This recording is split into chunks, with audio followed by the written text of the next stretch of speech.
بسم اللہ الرحمن الرحیم۔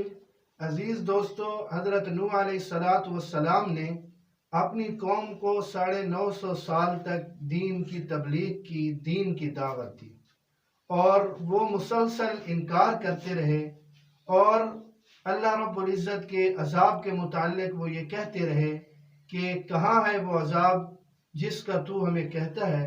اللہ رب العزت نے انہیں مختلف قسم کے عذاب میں مبتلا کر دیا۔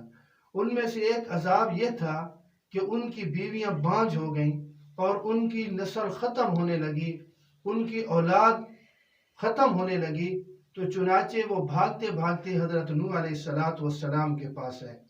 تو عزیز دوستو، اولاد اللہ رب العزت کی بہت بڑی نعمت ہے۔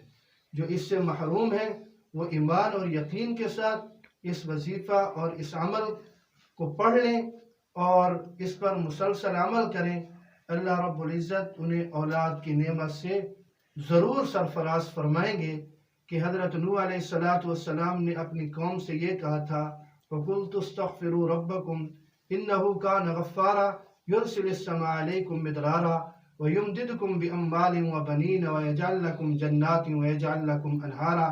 باقی چیزوں کو میں چھوڑتے ہوئے صرف اولاد پر بات کروں گا کہ اگر آپ اولاد کی نعمت سے محروم ہیں تو آپ کثرت کے ساتھ استغفار کیجئے، جو ایک قرآن کا عمل ہے اور نہایت ہی مجرب عمل ہے، اور کثرت کے ساتھ استغفار کے ذریعے سے اگر آپ اولاد کی نعمت سے محروم ہیں، اللہ رب العزت ضرور عطا فرمائیں گے۔